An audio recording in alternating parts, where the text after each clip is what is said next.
Hi guys, it's me, Ivan. Today I'll tell you a story. A long story. It's a Snow Queen from a story by Hans Christian Andersen.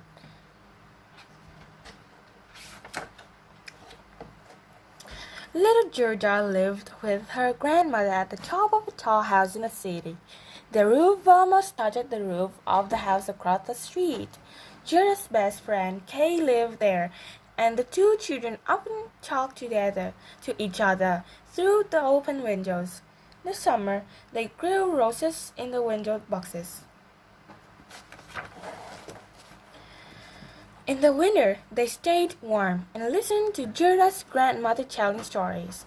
"Look at that snow," said grandmother. "Somewhere out there in the middle of the storm is the Snow Queen, my dears. Every winter she comes down from her ice palace and flies all around the world to see in her silver sleigh." There was ice on the inside of the window.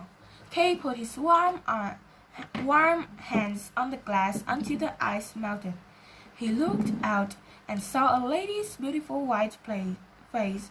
She was wearing a silver crown, and her eyes were bright and cold as stars. She was looking strange at him. Suddenly, Kay felt a sharp pain in his eye, and another in his heart. He moved back from the window.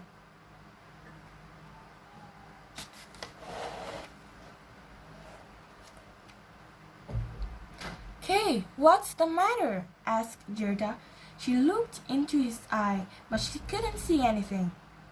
"Nothing, it's gone," said Kay, but he was wrong. He had a little piece of ice in his eye and another in his heart. Now everything he saw looked ugly, and every thought he had was unkind. He didn't want to play with Gerda or listen to her grandmother. "Roses are for girls," he told them. "Stories are for babies." Instead, he went to play in the snow with the big boys in the town square. One morning, he saw a silver sleigh in the square. There was a beautiful lady in it, and she was wearing a white fur coat and hat. She smiled at Kay. "Do you remember me? Come and sit beside me." She put her arm around him, and the sleigh started moving faster and faster through the town gates and up into the air. She gave Kay an ice-cold kiss, and he forgot all about Gerda and her grandmother.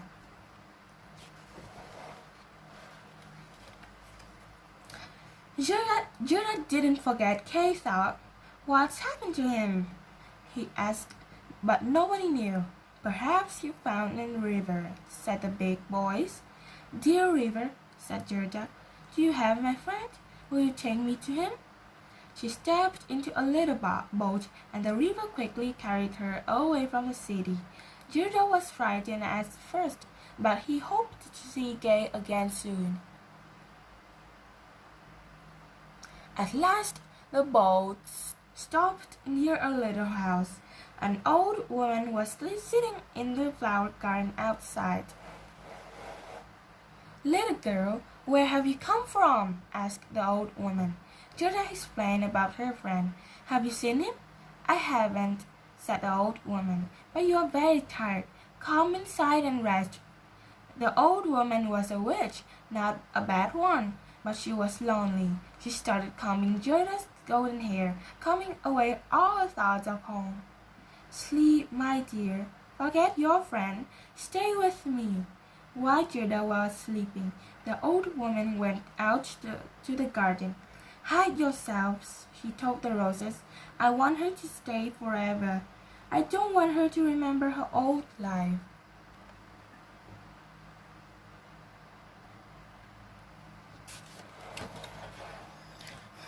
So Gerda stayed, and the old woman was kind to her. Gerda was happy enough, but sometimes she felt that there was something missing in her life. Then one morning she saw the old woman's son had on a chair. It was made of cloth with picture of roses, said Gerda. There are no roses. Suddenly she remembered everything. She ran out of the house and through the magic garden. Outside the garden, the spring and summer were over already, and there was no leaves on the tree. Dear Kay, will I ever find you? Gerda walked and walked. She was cold and tired and hungry. She sat down on a stone to rest. Good morning, said a black crow. Where are you going, little dear? Gerda told the crow her story. Have you seen him? She asked. Have you seen Kay? Maybe I have, said the crow, but I'm afraid he has forgotten you by now. He only thinks about the princess. The princess? Asked Gerda. The princess of our country. She's very beautiful and very wise. And one day she decided to look for a husband. So many princes and other rich gentlemen came to the palace, but when they met her, they couldn't think of anything to say. So she wasn't interested in him. Then a boy came. His clothes were poor, but he has nice clean hair and new boots. That's Kay, said Gerda. I remember those boots. Well, he talked to the princess in such a friendly way, and she liked him so much that now he is a prince. That's wonderful, said Gerda. So how can I tell him that I'm here? It's difficult, said the crow. The princess's guards will send you away, I'm sure. Luckily, I have a crow friend in the palace. I expect she can help. Wait here until this evening. When it was dark, the crow came back with his friends, and they gave Gerda some bread from the palace kitchens. Gerda followed them through the garden, and they showed her a little door. This the way to the princess's bedroom, said the crown's friend. Gerda climbed the narrow stairs to a beautiful room. In it she saw two beds in the shape of flower. In the white flower, the princess was sleeping. In the red flower, there was a boy. Kay, said Gerda happily, and the boy woke up. But it wasn't Kay. Now the princess was awake too. Who are you? How did you get in here? Gerda told her story. Oh, you poor child, said the princess. Tonight you must sleep, but tomorrow we will help you. The next day she gave Gerda some beautiful warm clothes and a box full of cake and fruit for her journey. Then she showed Gerda a golden carriage with two white horses. These are for you, she said. I hope you find your friend soon.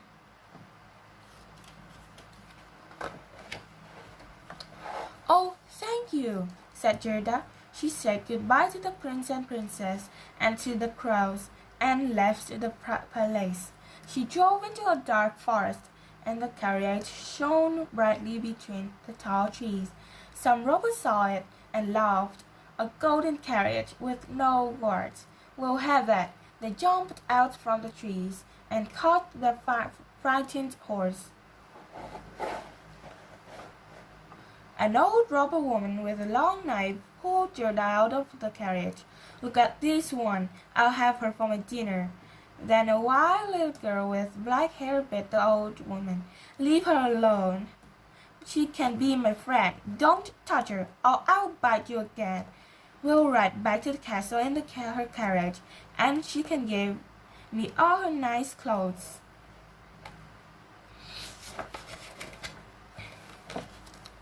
Are you a princess? The robber girl asked Gerda. No, said Gerda, and she explained about Kay.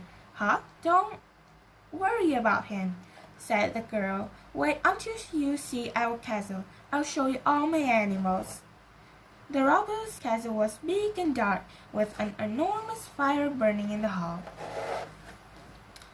There was animal furs in one corner, and they were the robber girl's bed. Above the bed, there were 100 white birds in wooden cages, and next to it there was a reindeer tied to the wall. "This Ba," said girl. "He'd like to run away from me, but he's frightened of my knife." Gerda was frightened too, but she didn't say anything.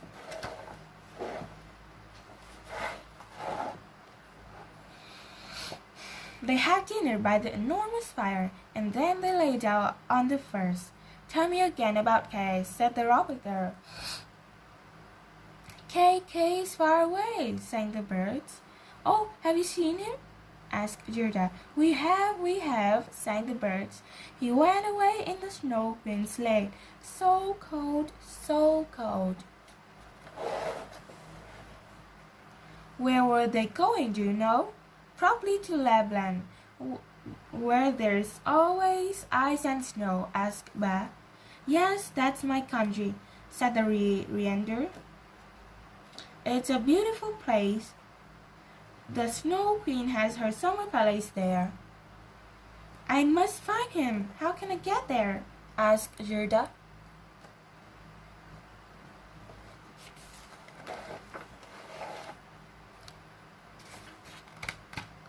"You should run away tomorrow," said the robber girl. "When all the men are out and mother is sleeping, Ba can carry you." The next day she gave Gerda some old clothes. "You can have your warm boots," she said. "You'll need them, but I'll keep your other things. Look, here's some bread and meat for you. Ba will take care of you. Now go." The reindeer ran and ran out of the forest and over the snow. By day the sun was weak and low in the sky. At night the moon and stars were bright. "Look, this is my homeland," said Ba. "Now we'll need some more help." They saw a little house in the snow. Its roof almost touched the ground. Inside it was bright and warm, and an old woman was cooking fish. Gerda was so cold that she couldn't speak, so Ba told her story. "My poor child, you must ride even farther," said the old woman. "The Snow Queen is in her winter palace at the top of the world. She has Kay there with her. He thinks he is happy, but as long as he had those pieces of ice in his eye and his hurt, he can never escape." "You are very wise," said Ba, "and I know you can do magic. Is there anything you can do to help Gerda?" "She's stronger than she knows," said the old woman. "You'll see." She gave Gerda some fish to eat and helped her to get warm. Then she helped her again to climb onto Ba's back, and Gerda rode on towards the top of the world. Then Ba stopped.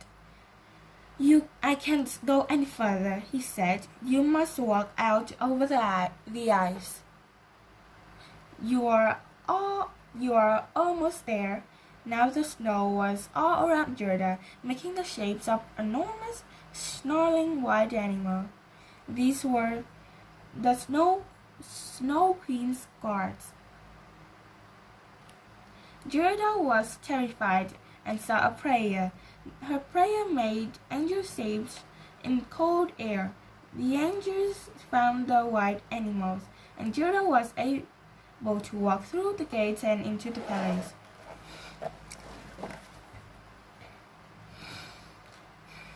The walls of the palace were made of snow, and the doors and windows were made of icy wind.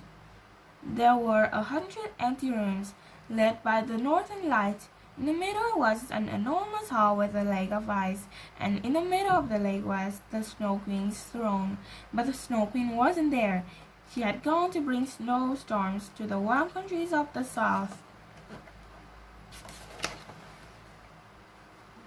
Beside the throne, Gerda saw a small dark shape.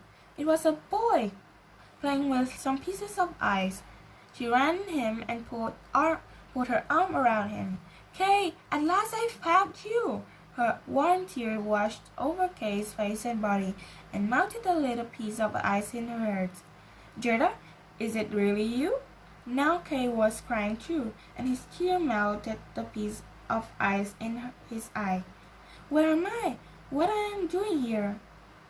Oh, Gerda, it's so cold.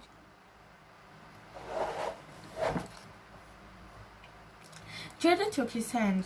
Come with me. Let's go home. Together they walked out of the hall, through the snow palace and across the ice. When they reached the land, Ba was waiting to carry them to the old woman's house. The old woman was happy to see them, and she gave them some more warm clothes. Then they rode the reindeer to the edge of the forest. There were new green leaves on the trees already, and Gerda saw someone that she knew well.